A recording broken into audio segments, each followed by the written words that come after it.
오늘 저희들에게 주시는 하나님의 말씀은 신약성경 야고보서 1장 1절 2절입니다. 야고보서 1장 1절 2절의 말씀을 다 찾아주시기 바랍니다. 신약성경 370면이 됩니다. 이제 다 찾으신 줄 알고 저하고 한 절씩 서로 교대로 나누겠습니다. 1절 제가 먼저 보겠습니다. 하나님과 주 예수 그리스도의 종 야고보는 흩어져 있는 12지파에게 문안하노라.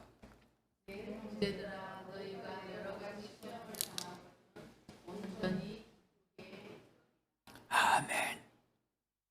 오늘 주신 말씀의 제목을 나는 회심자입니다 하는 제목을 붙였습니다. 우리 한번 같이 해볼까요? 나는 회심자입니다. 2달 동안 잠언을 묵상하면서 참 좋았어요.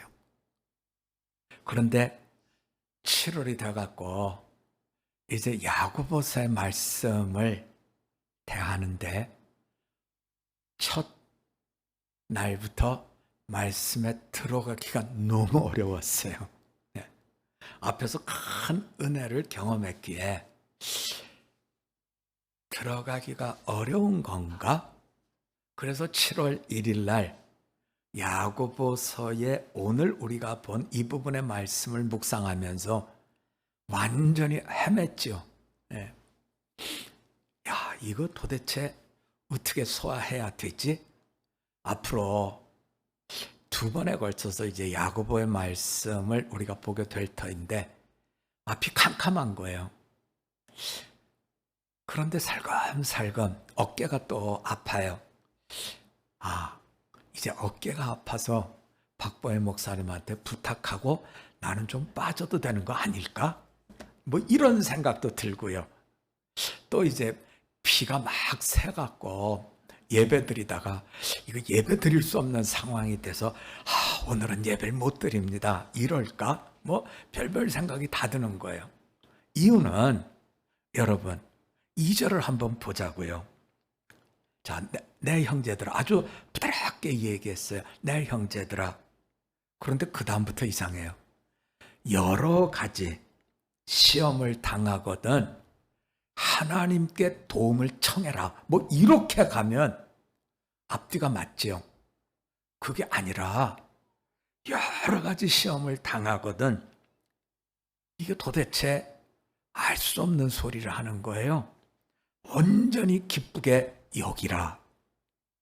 이런 말씀을 전하는 야고보라는 분과 이거 2주일 동안 말씀을 묵상하고 간다는 게 이게 보통 일이 아니구나. 그러니까 점점 야고보서의 말씀을 펼치지 않게 되고 점점 잠언은 끝났는데도 혼자 잠언 속에서 이리 갔다 저리 갔다 혼자서 여호와를 경외하는 게 지식의 근본이거늘 뭐 이러고 있는 거예요. 계속. 그러다가 정신이 번쩍 든 게 그 다음 날이에요. 이렇게 하다가 내 주일날 아무것도 못하지. 대참사가 일어날지 모르겠다 하는 생각이 들더라고요. 그래서 이제 하루는 멍하고 있고 그 다음 날은 이래선 안 되겠다 해가지고 다시 정신을 좀 가다듬었는데 여전히 우리 무중이에요. 도대체 모르겠어요. 여러분, 만약에 제가 여러분 댁에 신방 가서 이것도 어렵고 저것도 어렵고 여러 가지 시험을 제가 이렇게 겪고 있습니다 그러는데 제가 여러분들에게 그러면 온전히 기뻐하십시오 그럼 다시 그 교회 갈까요? 박 목사가 요새 그렇지 않아도 조금 이상한데 저 치매 검사 한번 해봐야 되는 거 아니야? 하는 생각이 안 들을까요 여러분? 여러 가지 시험을 겪거든 온전히 기쁘게 여기라 기뻐하라는 거예요. 이게 해법이 되나요? 지금 물질적으로 어려움을 겪고 또 자식 때문에 어려움을 겪고 육신의 어려움을 겪고 이렇게 여러 가지 시험을 내가 겪고 있는데 뜬금없이 완전히 기쁘게 여기십시오 그러면 야, 박 목사는 어느 별에서 온 사람이야 하는 생각이 들 수밖에 없겠죠. 그래서 금요일 날 야고보서에 제가 제일 걸려가지고 못 넘어가는 말씀 1절, 2절을 딱 본문으로 제가 딱 걸었어요. 하나님, 말씀을 주시든지 아니면 예배를 못 드리게 하시든지 하셔야지 저만 지금 야고보서를 펴고 헤매는 게 아니라 매일 성경을 묵상하는 분들은 다 헤맬 텐데 길을 좀 허락해 주십시오 하고서는 아예 본문을 금요일 날 1절, 2절로 딱 정했습니다. 그리고선 그때부터 이제 하나님에게 질문하고 답을 찾아가고 또 헤매고 또 묻고 또 답을 찾아가는 거지요. 자, 그래서 얻은 결론이 회심이라고 하는 놀라운 역사에 대한 결론을 얻게 된 겁니다. 이제 저하고 성경을 좀 찾아보자고요, 여러분. 마가복음 3장입니다.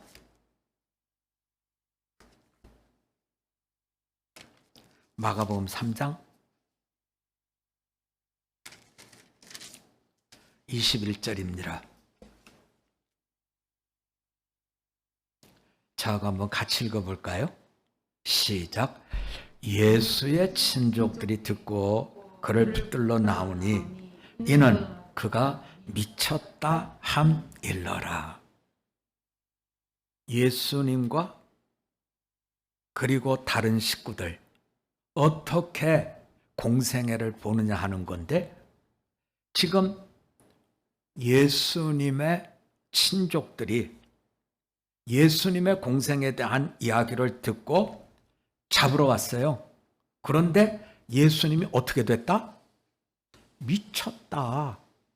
우리 형이 미쳤다. 그래서 잡으러 왔다는 거예요. 예. 저도 좀 야고보서를 묵상하면서 야고보 사도가 미친 거 아니야? 하는 생각이 들었어요. 여러 가지 시험을 당하거든 온전히 기쁘게 여기라. 아, 이게 제정신인가? 자, 그 뒤에 우리 한 군데 더 보자고요, 여러분. 요한복음으로 가봅시다. 요한복음 7장입니다. 요한복음 7장 5절로 갑니다. 5절입니다. 자, 우리 한번 같이 봅니다. 시작. 이는 그 형제들까지도 예수를 믿지 아니함이러라. 앞에서는 미쳤다. 그런데 이번에는 조금 발전했는데 믿지 않더라. 자, 미쳤다 얘기하는 데서 믿지 않더라면 좀 발전한 거죠. 그래도 이상하긴 이상하지만 믿을 수는 없어. 저 사람의 방법이나 뭐가 믿어지진 않아.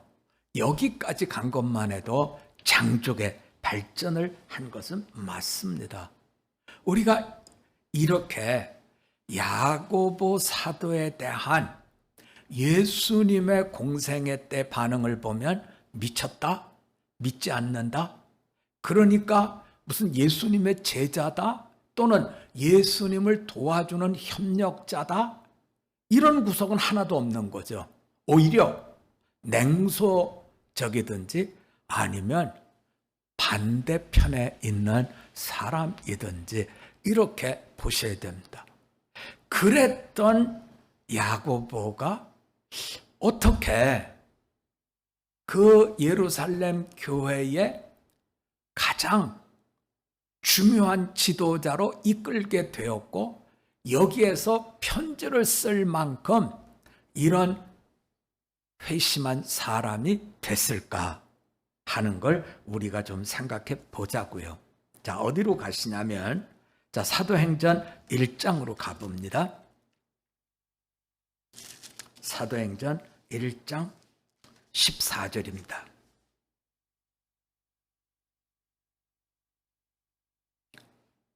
자, 사도행전 1장 14절입니다. 같이 읽어봅니다. 시작. 여자들과 예수의 어머니 마리아와 예수의 아우들과 더불어 마음을 같이하여 오로지 기도에 힘쓰더라. 앞에서 보았던 예수님을 향해서 미쳤어. 못 믿겠어. 에서 사도행전 1장으로 가보면 엄마와 그 동생들이 마음을 같이해서 예루살렘을 떠나지 않고 기도하는, 그래서 그 뒤로 가면 성령을 받고 그리고 예수님 세우신 교회의 지도자가 되고 그 얘기가 쭉 나와요. 그러면 여기서 무슨 사건이 생겼겠죠. 지금 미쳤다, 믿지 못하겠다 하는 건 공생애였고, 그런데 예수님께서 승천하시면서 여기를 떠나지 말고 예루살렘에서 기도하라 하는 데에 동생들이 들어가 있는 걸 보면 뭔가 변곡점이 있었겠죠.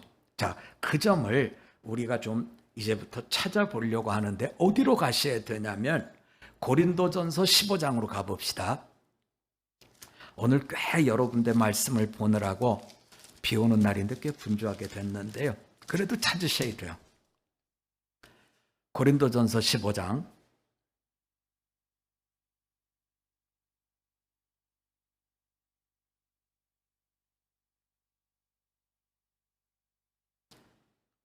자, 3절부터 좀 보자고요, 여러분.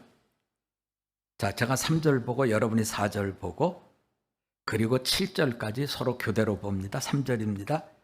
내가 받은 것을 먼저 너희에게 전하였노니 이는 성경대로 그리스도께서 우리 죄를 위하여 죽으시고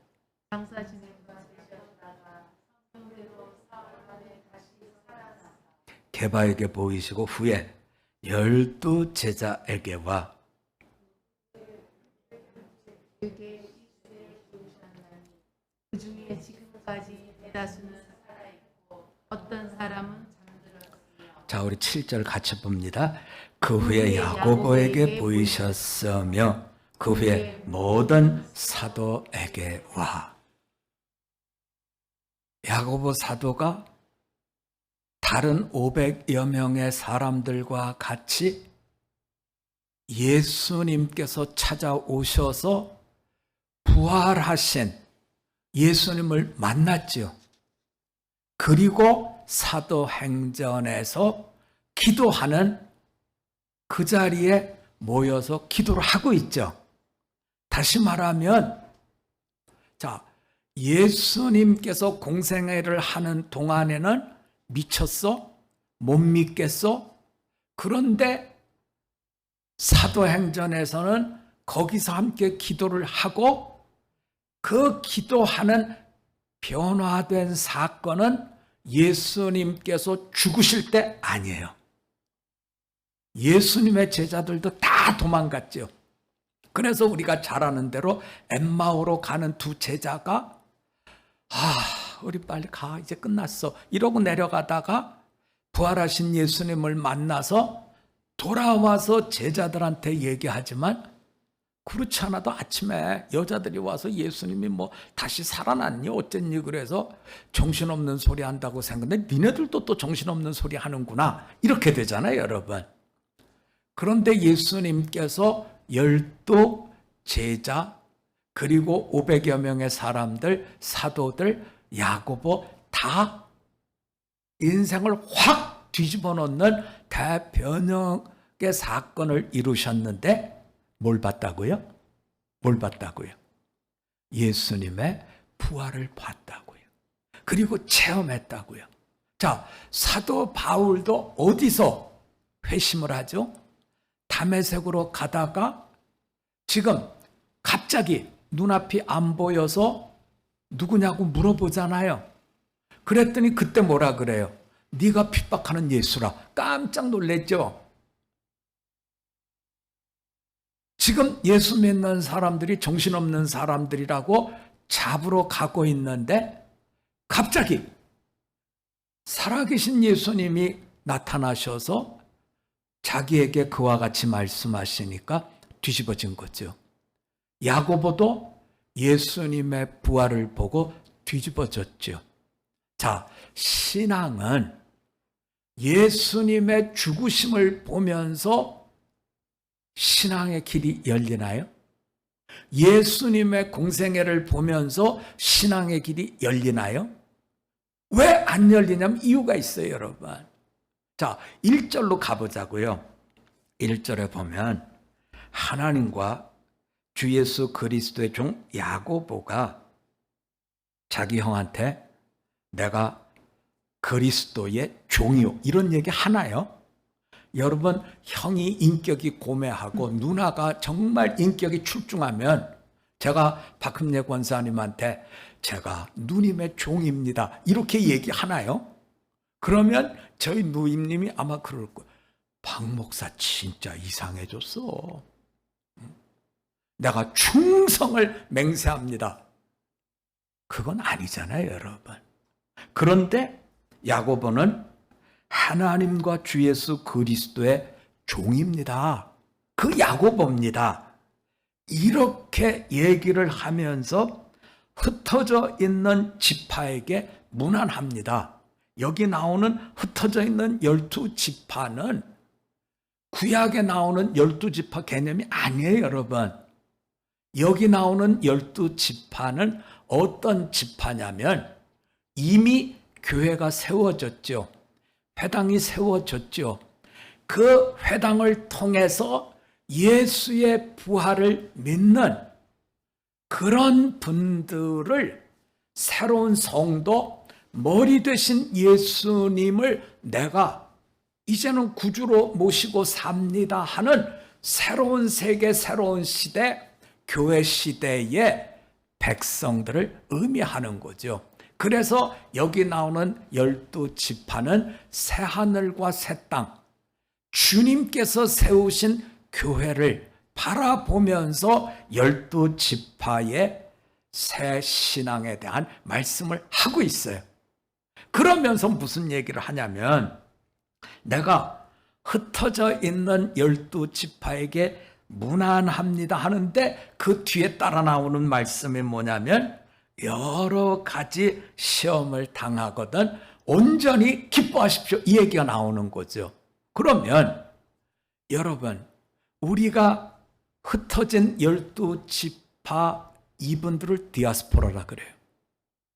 이분들은 어떻게 해서 흩어졌냐면 아수르의 침공으로 북이스라엘이 망하고 포로 잡혀간 사람들, 바벨론이 와서 침공해서 잡아간 포로 노예들, 또 로마가 침공해서 망해가지고 끌려간 사람들, 그래서 그들은 원해서가 아니라 노예로, 포로로 잡혀가서 어떤 분은 여기에, 어떤 분은 저기에, 어떤 분은 로마에 이렇게 흩어져 살게 됐는데 이 편지가 쓰여질 때에 나는 12지파 새로운 이 믿음의 역사에 대해서 우리가 교회 시대를 열게 된 걸 생각하면 엄청나게 고생을 많이 했지만 온전히 기뻐하십시오, 이 말씀을 하고 있는 거예요. 왜요? 그와 같은 역사가 있었기에 뭘 들었다고요? 예수님께서 전하시는 부활의 세계에 대한 소식을 듣게 됐다고요. 자, 설명을 조금 더 하면 좋겠는데요. 여러분, 우리나라 우리가 살아있는 동안에 가장 큰 불행이 뭔가요? 5.16인가요? 4.19인가요? 또 광주인가요? 아니에요, 여러분. 가장 큰 비극은 누가 뭐라 그래도 6.25 사변이죠. 6.25 사변은 잘 살든 못 살든 할 거 없이 살려고 다 피난 갔잖아요, 여러분. 어디까지 갔어요? 서울 사는 사람은 말할 것도 없고, 뭐 저 충청도 사는 사람, 저 무슨 경상, 다 어디까지 간, 부산까지 도망갔잖아요, 여러분. 안 그러면 죽으니까. 그런데 놀라운 것은요, 그렇게 피난을 살려고 보둥대고 가진 것도 없이 엄동소란에 떠난 길이었는데, 결과적으로는 그 피난을 통해서 부산에 교회가 세워졌죠. 부산영락교회. 또 제주도까지 가신 분들이 있어요. 제주도까지 가서 뭐가 세워졌어요? 교회가 세워졌죠. 그것이 제주영락교회잖아요, 여러분. 그곳에 피난민들이 갔는데, 피난이라고 하는 사건은 엄청난 비극이지만 그 피난을 겪으면서 이분들은 교회를 세웠고, 교회를 통해서 어떤 소식을 들었어요? 부활의 소식을 들었죠. 그리고 부활의 세계가 있다는 걸 알게 됐어요. 여러분, 예수를 믿는 사람과 예수를 안 믿는 사람의 가장 큰 차이는요, 착하게 살자, 남을 그거 아니에요. 네. 어떤 면으로는 착한 거는요, 안 믿는 사람들이 더 착한 사람도 많아요. 남을 도와주는 거요, 안 믿는 사람이 더 잘 도와주는 사람도 많아요. 그런데 어디에 가면 확실히 차이가 나냐면요, 장례식에 가면 안 믿는 사람들은 뭐라 그래요? 얼마나 애통하십니까? 그렇죠. 끝났다는 거예요. 이제 더 이상 없다는 거죠. 그런데 예수 믿는 사람들은 뭐라 그래요?